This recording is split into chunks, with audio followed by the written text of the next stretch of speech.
cái种này cái种trầu ít种phong trồng như mà chùa sẽ là nhớ trầu hậu trong trong chùa nó này chọn du thì chọn nhẹ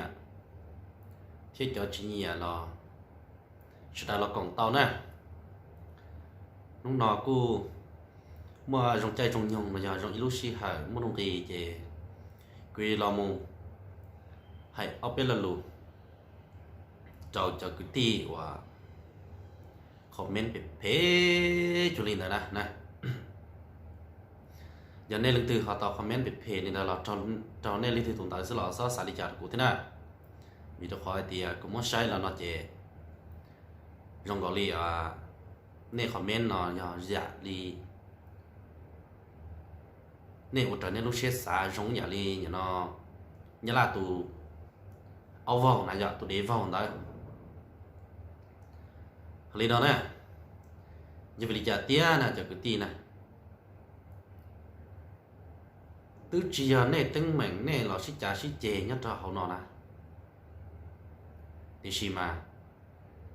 này nó cái tụi nó vô hẹn chấp lại thế chè mất chấp lại thì nên một ba cái tụi này toàn là lại nên bỏ cái tụi đá vô cái nó chè chè cho tụi to chè nên một hai cái tụi to tôi chè cái tụi nó lại thế nè hắn nên bỏ cái tụi lười tụi là gì nhờ ông linh đó là chè nên một tôi cái tụi to sau cái tụi to chè tụi đá lại thế nè mà ông linh hay nữa đi trong linh đó chè trong linh nên trong linh tụi để trứng ai xứ giờ linh tụi bò té ở giờ chết để một trời chè để trời xứ trời tụi nó ta lười su hoặc là giờ lười rau cho một chè chậu tụi to xí còn nó có giờ ít khó và nó nên uy dục kế nè giờ nên nhẹ say tụi từ nên nhẹ sơn ra tụi từ chỉ nên sơn ra tụi từ của chỉ giờ là nên sẽ đại chỉ comment hay chỉ cho chỉ kia vì lý do của hai nó vì cho khó hai tiền cho nên của YouTube nhớ đó nó nè giờ nên tôi sau thiên chỉ nên mua xe thì chỉ nên tài trả tụi nó liền đi nó chỉ ở trâu biết cho phong tài dư nhớ trâu họ YouTube tan thọ tí xí chỉ nên dùng một chế xí giá xí chê cho nên nó liền nó này vì cho khó bị xả thì mua online nên là một xí tài trả chứ này gỡ tài cái trả chứ thì khi mà nè tôi sau tụi nó tụi to có một trẻ tụi nó tụi ra mà con nó mà nhà ít khó chỉ giờ đi cha nhờ thảo tụi tới uo kia nên đã lỡ nó trẻ nè hiểu tôi không men trẻ nữa thì tụi nó chỉ ra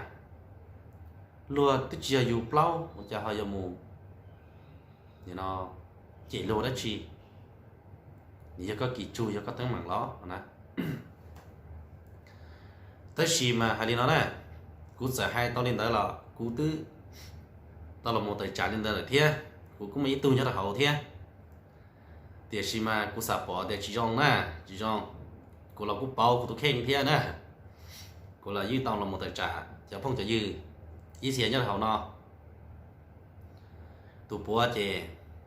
thế rồi vô chỉ là chỉ mình chỉ sư họ mua ít xe là giờ tụ bò thì chỉ lúc xe nhưng chỉ sao bỏ cũng trên mua nào là cũng mua họ vô chị cũng trong đi chợ là với mua này chị cũng đi chợ là với mua tới chỉ mà ông này hiện tại chiều đi chợ họ nói giờ ít cho kế và vô kế nó xa cùng kế rồi gì thì mua tận hậu rồi để xứ chỉ giờ nó lại to nè hay đó nè ít trong phong chữ sai nè chỉ hai tụ nhớ trâu có tư lý hồ lý cho tôi say bé ít trong phong chữ dư xí trả xí chê là giờ ô dự thu nhớ đầu nó nè chỉ một tròn đó nè họ bắt chân gà bé thiên này thì li nó say bỏ này thì li sòn đó sòn đại trong liền đó là nó là to còn nè bảo nè nên sau liền đó là giờ lần từ hay do hay lưu do thó này trong phong trào dư sẽ đại của này cho chủ YouTube là những dạng cho YouTube là những dạng nên một phát sinh là người trong YouTube này mà còn nói giờ ít khó giờ này chỉ hai lần từ lên này giờ lần từ chọn ra chọn dành hai lưu do họ tế họ chờ họ phong họ dư nhất là họ trong chỗ là chỉ thó này một sinh là trong YouTube thiệt họ giờ hai tia từ từ họ chỉ học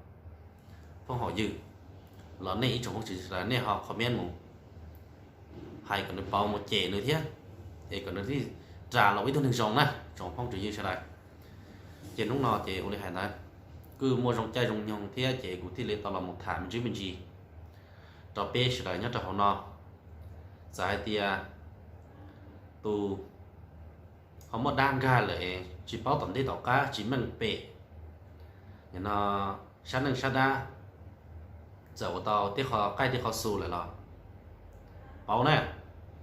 bảo mù này cụ nói những bảo thật thế này chỉ là thì cụ hay nè cụ chạy cụ thế cụ là cụ hay cụ đi dặn gọi lý thế này chơi lưu chơi này nó cụ cho hay mình chứ mình chỉ đi nó tua tàu ít trọng phong trở dư nhớ tàu hậu trong chỗ nó thế cho của bát sang cả sai bê cho YouTube của tôi rồi là nó chơi cụ lưu cho là chỉ này ít trọng phong trở dư đi nó sư và đi chỉ share hay thì cho một bao nhiêu là nó thao còn nên luôn này chỗ này gì cả luôn này bao nhiêu tôi là tôi sẽ họ cho chỉ tao mua bao nhiêu chỉ tao mua có một khối là thao còn nên muốn chia có tới tôi luôn có trở lý nên lúc sẽ xa có tận đây là nên lúc này rồi rong chỉ số của con đau chân đau